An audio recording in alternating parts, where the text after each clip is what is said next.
First, let me just say this. I am praying for everyone involved in this situation, including Ruggs. It's painful for everyone, even if self-inflicted, but there's no place for drinking and driving, period. Life is too precious, especially when you're an NFL player and you have all the resources, whether it's a car service, an Uber, call a friend, public transportation. And Stephen A., I know you echo that same sentiment. It's very sad. My heart goes out to the person that lost their life and their loved ones. Obviously, you don't get on the road anticipating that something like this is going to happen to you.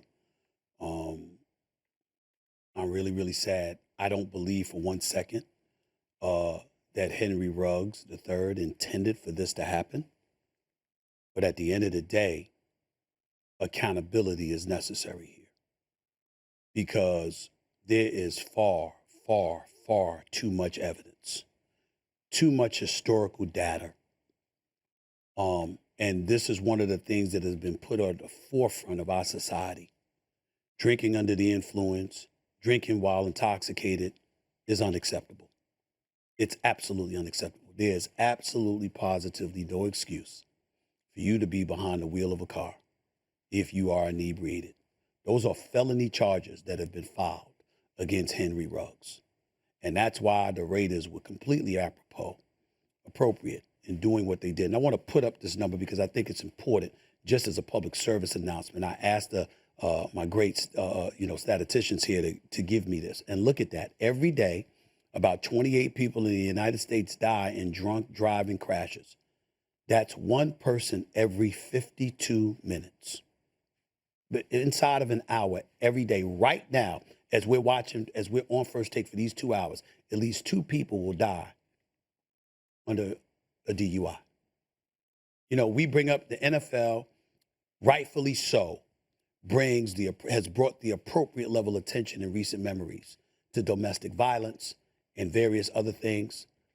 This is something that we need to be reminded deserves to be at the forefront of everything as well, because there are too many people that are being irresponsible, getting behind the wheel of an automobile and are killing other people because of it. And unfortunately, as we sit here today discussing an NFL topic, an NFL player was behind the wheel of a car, inebriated allegedly, because that's a felony DUI charge. And as a result, somebody has died because of it.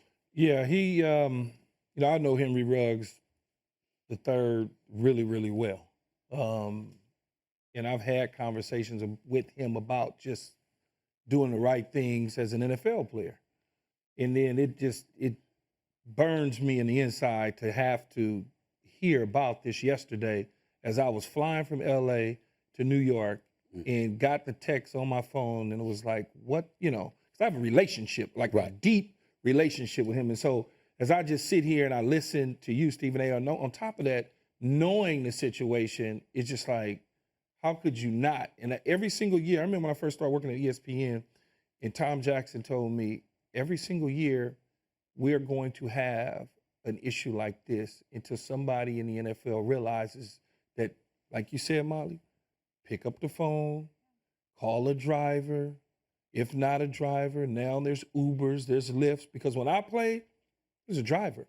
That's all we did. It was very simple and easy. That you have all the resources at your disposal. There is no need to drive to a club. There's no need to drive somewhere when you know that you're going out to have a good time. And there's just no need for it at all, because the people that you're trying to show your car off to ain't gonna see it any damn way, because it's gonna be in a parking lot or in a structure somewhere in Las Vegas. You're not like standing in front where people just there. And I don't know for the life of me what would make him at 22 years old get in that car and say to himself, I'm okay to drive. It drives me crazy. Unfortunately, Keyshawn, that's exactly what it is.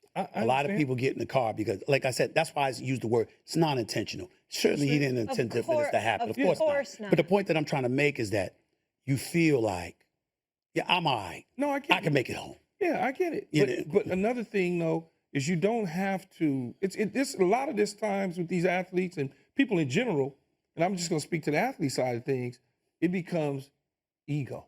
It becomes, I can do this, because that's the way you feel like you can do everything. You're invincible. And in this situation, you don't become invincible. Not only is somebody lose their life, somebody lost their life in this accident, but also he's now affected not only their family lives, his own family lives too, because he was the breadwinner.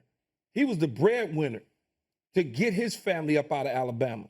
And now all And of a he's sudden, special. now all of a sudden you've affected all of that. Yeah. The economics of the game is now affected. Now you get ready to face jail time. Yeah. And they're going to take it very serious in Las Vegas. Because, well, first of all, they're going to take it very serious in Vegas.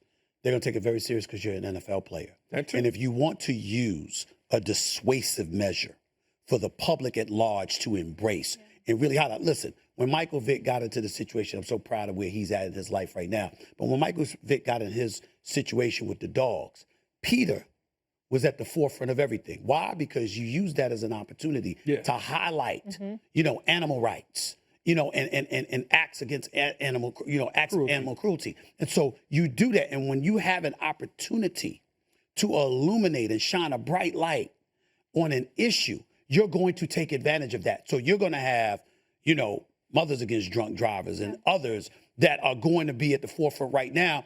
And the NFL, and because it's an NFL player, you may have government officials, for example, and others trying to use this as an example to send a message to people about the importance of not driving under the influence. Yeah. This brother is in a world of trouble, and his career in the NFL is definitely stalled, and it might be over depending on if he gets time and how much time he gets. One